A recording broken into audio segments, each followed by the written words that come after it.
Now back to Inside West Virginia Politics with Mark Curtis.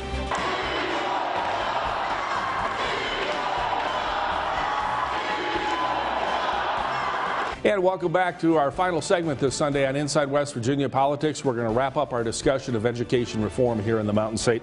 Joining us is Delegate Cindy Lavender-Bowe. She is a Democrat of Greenbrier County, also on the Education Committee, and a classroom teacher. So we're going to get you from a number of perspectives here. First of all, your thoughts on passage of the education reform bill in the House late Wednesday night that includes charter schools. Your concerns? Yeah, well, my concerns were the fact that West Virginians overwhelmingly did not want charter schools. I was very disheartened that we didn't seem to listen to our constituents.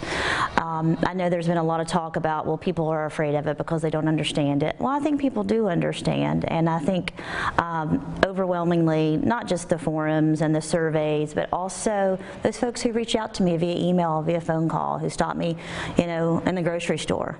They didn't want it. A lot of folks looked at that, the critics of it, and say, well, those were the state's 8 education forums sponsored by the State Department of Education. A lot of teachers turned out for those forums. A lot of the online surveys were teachers and students, and that this wasn't really a scientific sample of West Virginia. Your response to that? Well, I do think it probably was not as skewed as some people are implying. But here's the point. We're talking about the school systems. The students are the products of those school systems, and the teachers are the one that do the work. And so why would we not listen to the experts?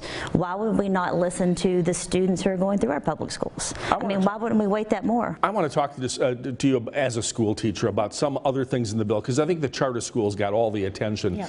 But the $24 million for, they call it Wraparound Services, and what that is school counselors, mental health professionals. From your view as a teacher in the classroom, how bad is it? I mean, with the opioid problem in the state, what are you seeing on the front lines in the classroom in terms of the need for those services? Well, I'm not currently a teacher. Right. So, but in talking and being in the school system, I'm a parent of a son. My son's at Greenbrier East High School.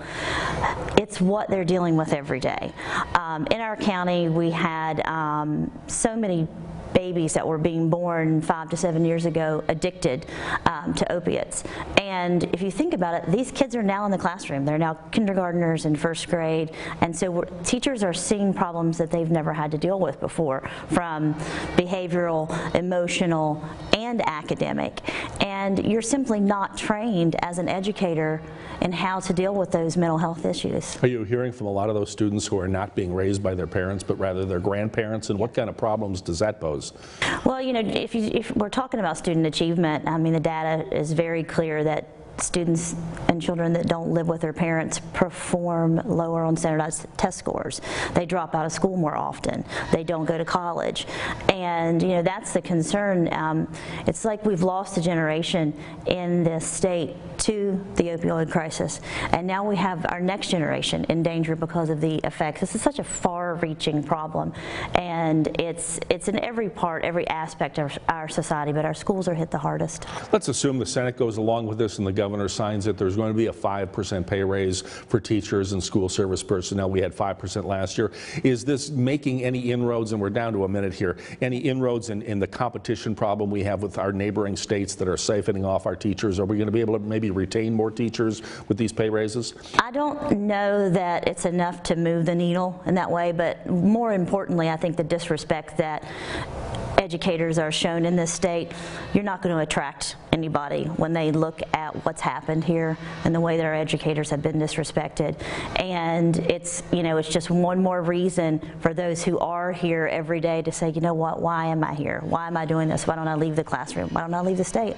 Well, we appreciate your service, your 8 years as a classroom teacher teaching high school, as well as your service in the House of Delegates. Thank you. Again, we want to thank Delegate Cindy Lavender-Bowe, Democrat of Greenbrier County, and a former classroom school teacher, for being with us this week on Inside West Virginia Politics. Thank Great you to have you on the program.